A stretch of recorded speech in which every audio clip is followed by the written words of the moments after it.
Salmon Bay finally has a strong economy, reliable service coverage, and nothing but potential. Now the city will be able to invest in more advanced infrastructure and amenities that will propel us into the kind of desirable and modern city that we dream to be. Today we'll incorporate the city's first transit service, build our first highway interchanges, and replace this forestry service in the heart of a city with a new, unique neighborhood. Welcome back to Salmon Bay.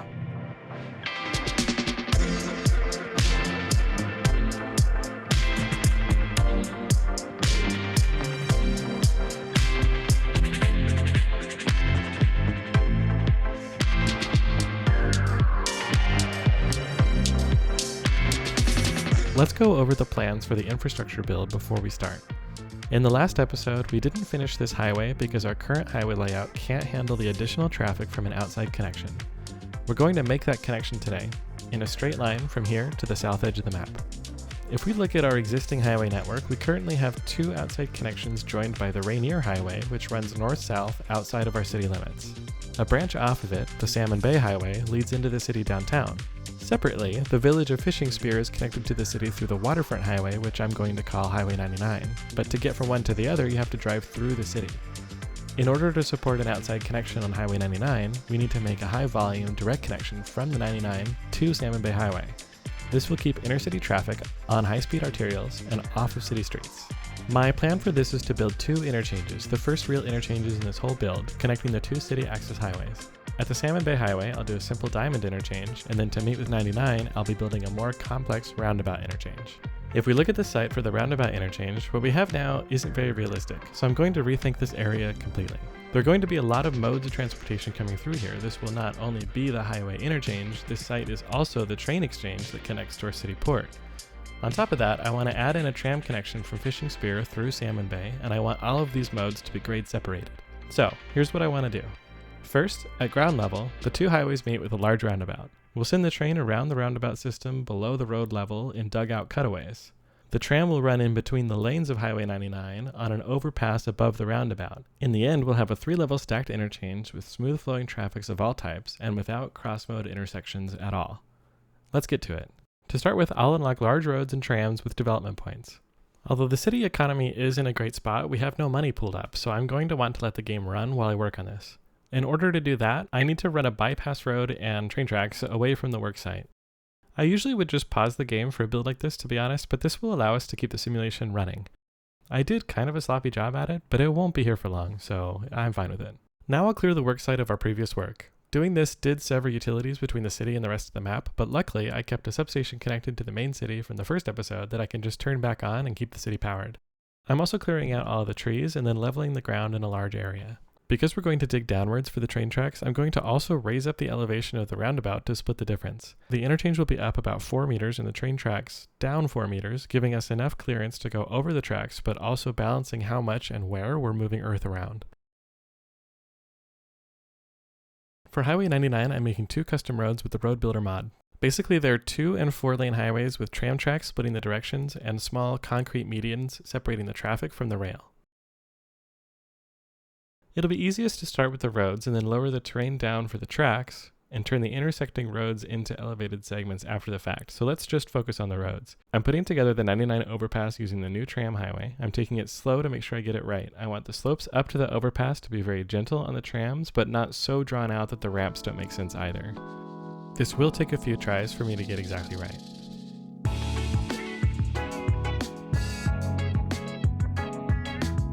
Highway 99 will run as the 4-lane highway with trams that we just made all the way out to Fishing Spear, but the overpass will be the smaller 2-lane version. I don't want the overpass to be too wide, and having the outside lanes exit onto the ramps should allow for smoother road movements and better lane mathematics. I'll use the Move It mod a lot to fine-tune the shape of these off-ramps and roads to try and make everything smooth and symmetrical. I won't show all of the tweaking, but I will spend a lot of time on it, and I think it'll all look really slick in the end.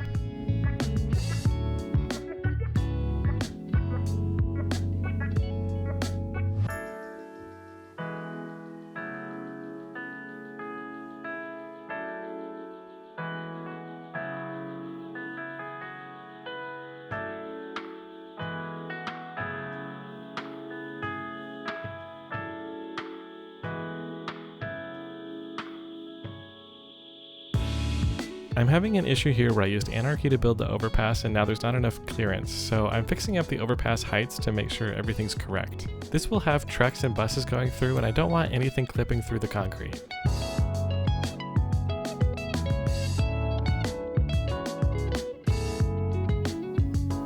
My plan is to build a full connection to the Salmon Bay Highway last, but I'll put in a stub for now to make sure I can get the shape of the roundabout correct and deal with node conflicts and other issues up front so I don't have to mess up everything later.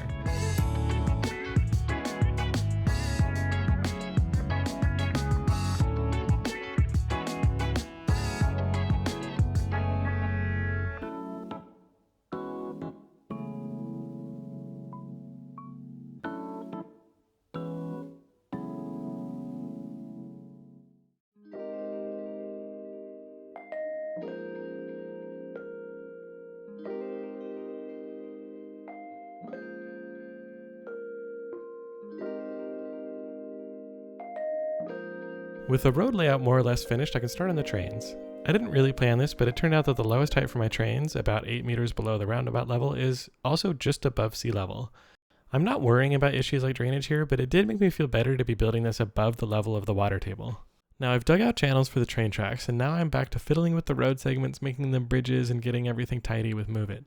The terrain itself will stay pretty messy until all of the infrastructure is in place, but I'll come back later and fix all the slopes, make everything look nice and natural, plant some trees, you know the deal. Mostly what I'm doing with Move It at this point is just making sure the bridge segment support pillars are out of the way of the train and the bridges are properly sized. I had the bendiness of the ramps in a pretty good spot, but now I have to move all the nodes around again since I've added another dimension to worry about. The aesthetic goal with the ramps is to keep them smooth, keep the amount of bridging relatively low, and make the transition from the ground to bridge sections look smooth and nice. It's work, but it's worth getting right.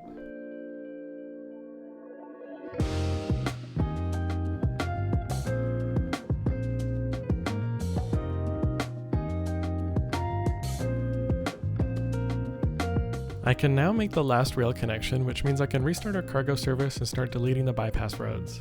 The terrain looks really bad, so before I move on, I'm going to spend some time fixing up the terrain. Once it's looking good, we'll start expanding the rest of 99 and get the rail between the two towns fully tracked.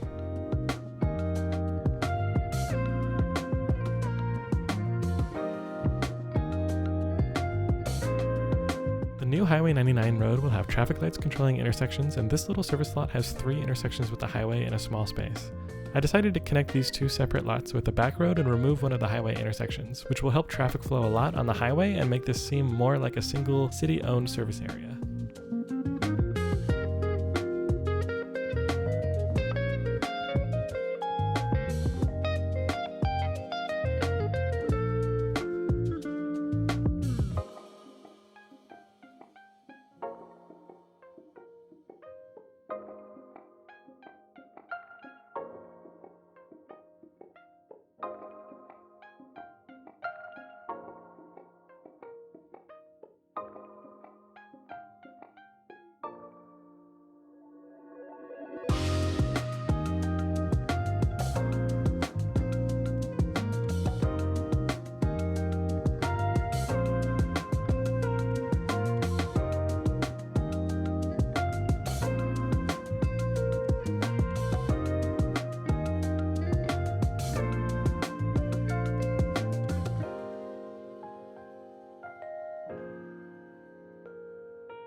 The only decoration I'm going to do in the middle of the roundabout is just to give it a little bit of a dome shape.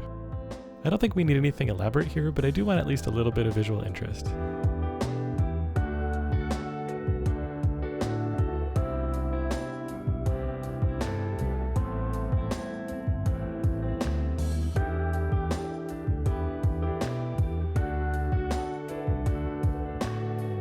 I'm moving the tram tracks off of the highway before getting to this roundabout intersection. I'm pretty much just doing that because otherwise it'll be another traffic light, and I think that's boring, while this existing roundabout is neat. I will still increase the road capacity through here and run the tram tracks parallel to the highway. The tram will then cross over and feed into Fishing Spear and loop around the main street.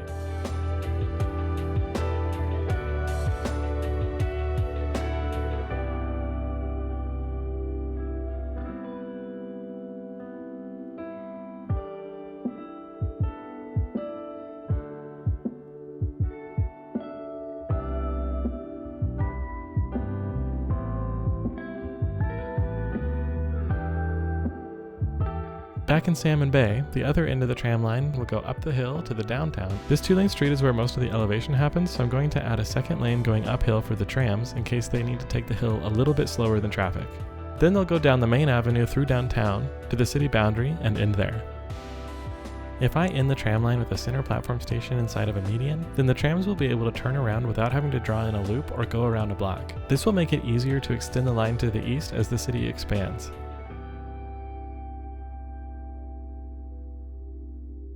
I guess we're a little short on money for the tram depot, so I'll detour a bit and do some detailing. I want to connect Fishing Spear to some of its outlying business parks with paths so that some of the residents could walk to work.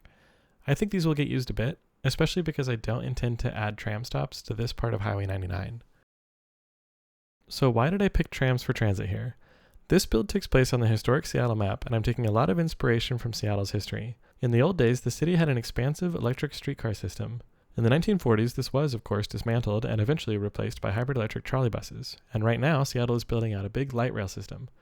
Trams and city skylines are somewhere in the middle of these three systems, so it's the perfect choice for Salmon Bay.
Now that we have our trams running, let's move on to the new Diamond Interchange here on Salmon Bay Highway and its connection to Highway 99. First, I'm selecting a site with an easy connection and with consideration for the hillside that the Diamond is going to be built into. For this intersection, the highway itself will become raised and the connection road will run underneath. We'll have to carve into the hillside a bit, but we'll pile up that excavated dirt to make the ramps up to the overpass. I'm able to get a nice connection here without much grade.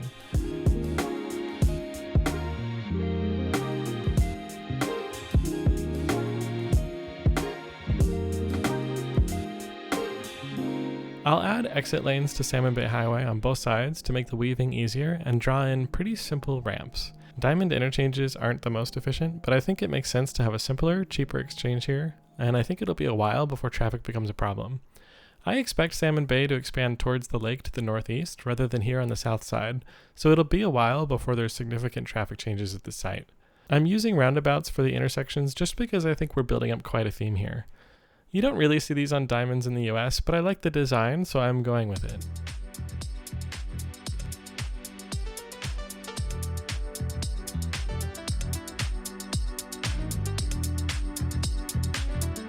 Now I'll quickly tidy up the landscape and then make the connection between the highways.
Our highways are finally all connected, which means we can finish our main goal, making the new outside connection.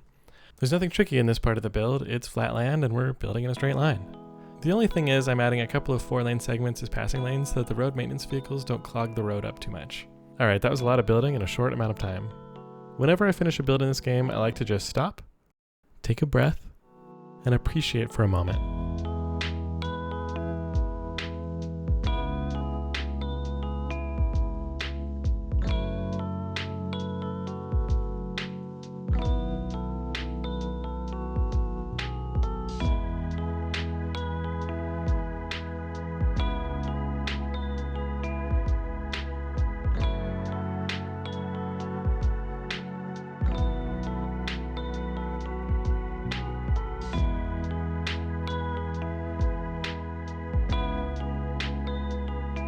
Obviously with this build we've kind of departed from historical USA highway designs, and I'm more than okay with doing that. A lot of this build was inspired by my friend, Salmon Bay senior roundabout consultant Ian, who sent me a bunch of roundabout interchanges, mostly around Edinburgh, Scotland. For the rest of this episode, I want to really lean into that inspiration. Way back in the beginning of the city, I built this little European townhouse street leading up to a UK church, which then leads to this forestry service on the hill. I'd like to move this industry further out of the city and build a Scotland-inspired neighborhood on the hill instead. Something you see a lot in the UK are these roundabout circle things where a building or row houses are facing into a roundabout. I think this is perfect for today's build, and I want to build a few of these up on the hill as a neighborhood using European and UK assets. It'll be a bit of a divergence in the city, but I like the idea of having these kind of cultural neighborhoods, and as long as they don't get too crazy, we can make them work without ruining the immersiveness of Salmon Bay. I definitely plan on having other international districts representing different immigrant groups too. The first thing to do is move this forestry industry out of the city. I'm going to clear out all the trees in the area first, as if the lumber company clear-cut the hill. I'll replace it with another lumber industry in the forest south of the city, outside city limits. I don't typically like building functional developments outside of the boundary, but a city doesn't have to incorporate land in order for logging to occur. So I think this is a good case for anarchy. It'll connect to the highway system where our little aggregate mine is behind the train yard. Back to the hill, I'm starting with terrain grading. I'll build 3 roundabout areas of different sizes on level pads and then join them with streets. My plan is to also have a central area with some commercial uses and a park, and then fill in everything and blend it into the existing city. I want to keep in mind the possibility of having a second tram line connecting to this hill, so I want to design it in a way where a tram could traverse the normal street through the commercial center without going through the 2 larger roundabouts at the top of the hill. This first roundabout, the smallest one, would have a tram line through the middle, so I'm going to temporarily put rail through it just to remind myself when I get to landscaping later on. The rail won't end up laid down, but I'll keep something, maybe a pedestrian road, there to preserve the right-of-way. Since this is a hill, I do have to make sure the slopes aren't too bad. This street here will be that central spine of the district when I start zoning things in, and I can connect it directly into the little business area we added at the bottom of the hill, which also makes the street more important in the roadway hierarchy as well.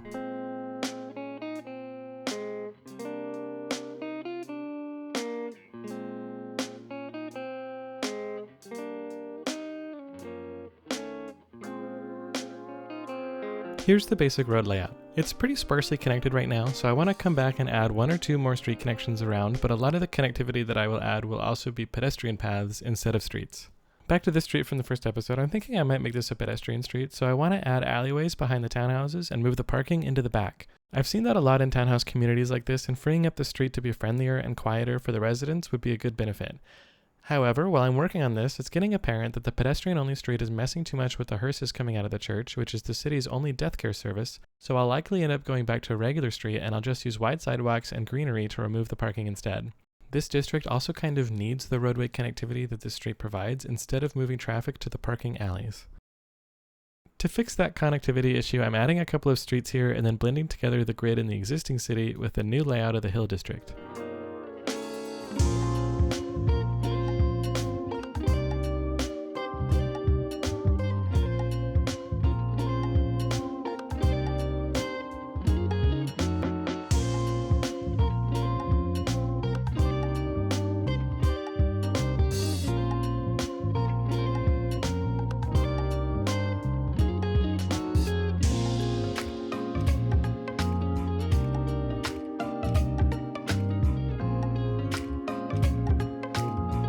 This middle circle is too close to these power lines, and I don't want to build these fancy townhouses underneath the high voltage line. I'll cut off one side of the roundabout like we saw in some of the Edinburgh neighborhoods, and then I remembered I wanted to give this district its own elementary school, so I'll actually add that into this spot.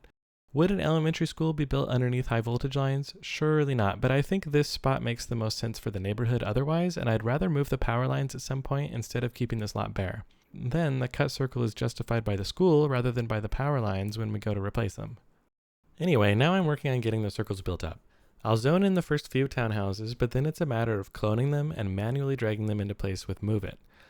I'll line them up as best I can so that the corners of the buildings just overlap and they directly face the sidewalk, which will just about keep them perfectly circling the street. For the sake of time, I'll just show the process of fixing up one of these roundabouts, since this is a very repetitive part of the build.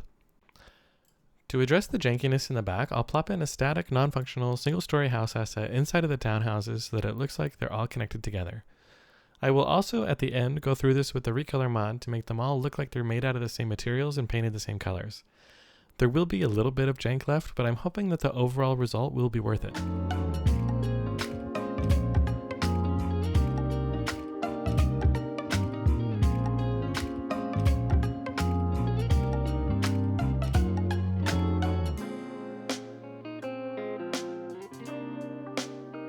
Now it's just a matter of doing the exact same thing for the other circles, and with the magic of editing, I can save you the hour that I spent getting all of these lined up and skip to the next step of the build. Cool, yeah, I think these look great. The next thing I want to do is give a boost to our struggling internet coverage, so I'm going to unlock the bigger broadcast tower and place one on the hill near our little industrial park to the east. I'm building it right into the side of the hill, so there's quite a bit of terrain work to do too.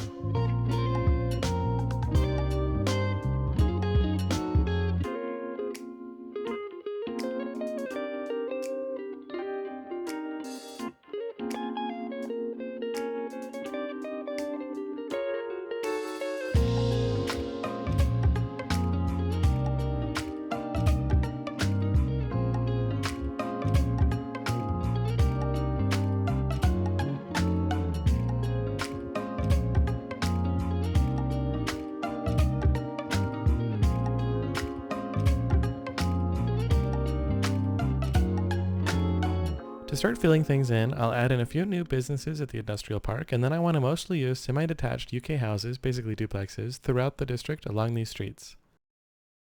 Oh, well, the church graveyard is full, so let me just add in the last expansion there. Anyway, I'm using duplexes to keep the density consistent with the circles and to keep the building style firmly European on this hill. There are some places where the terrain is just too steep to build on, so I did have to rethink a block or two. The terrain tool is just so satisfying though, so I don't mind doing a bit of extra work with it.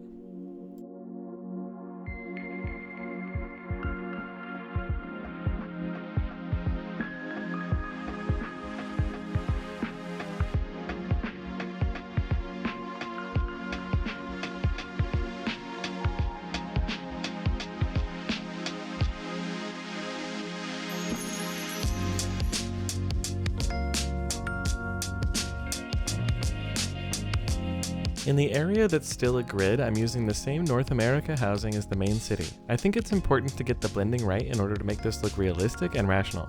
As the grid breaks away, the housing will shift from NA to EU style.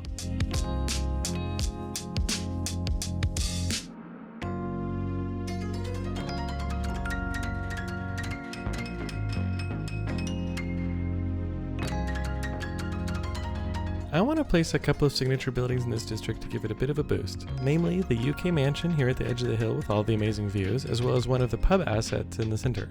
The next bit is just zoning and laying down paths, so enjoy some music and I'll be back when we get to the park.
It's time to build a custom park for the district center.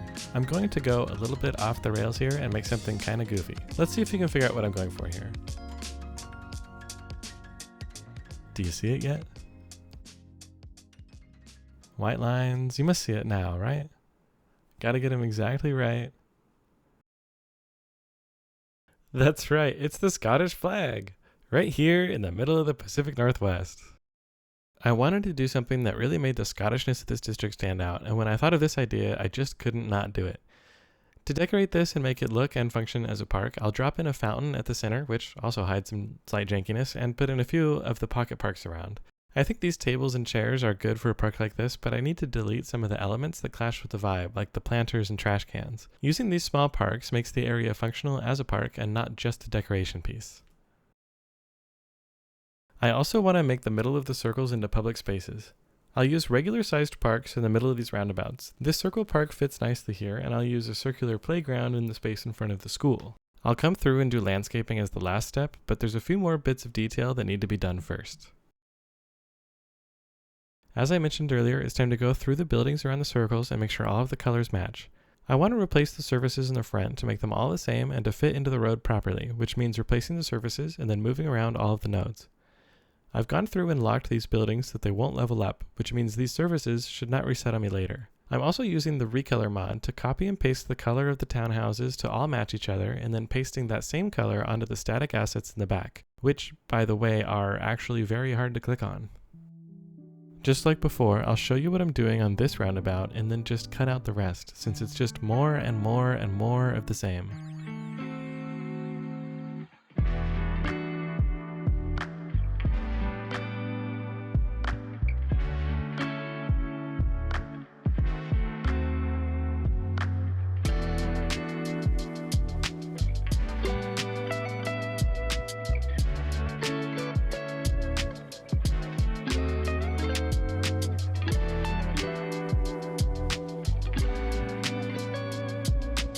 Dang, I really thought I was going to go a whole episode without discussing garbage, but it happened. Our landfills are full and our services are starting to break down.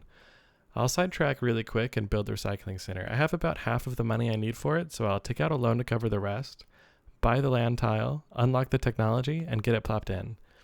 I'm going to place it out by the rail yard near Fishing Spear. It's a little out of the way, but it has easy highway access and it won't be polluting on anybody here.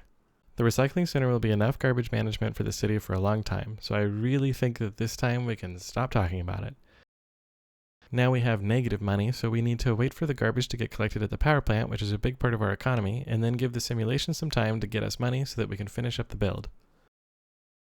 There it is, crisis averted. At this point, all we really have left is landscaping, so we don't need to save up much. Since this hill was recently clear-cut, I'm going to mostly plant young trees.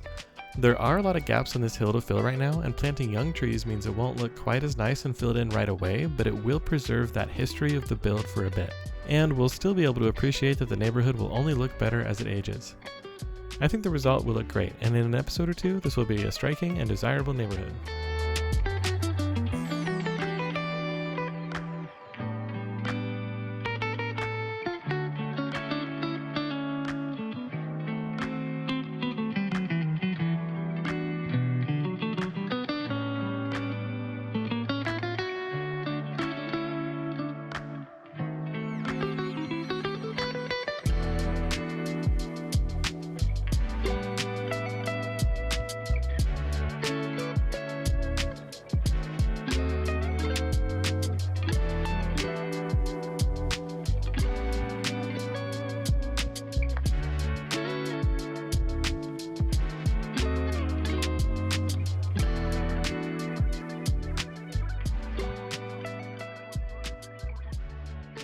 The very last thing, of course, is to draw in the district and name it. So let's name this Wee Scotland. And here we are at the end of the episode. Let me know in the comments if you missed the historical focus of the series or if you prefer the whimsy that we've brought in today. Thank you for watching, enjoy the showcase shots, and I'll see you again here in Salmon Bay. Good night.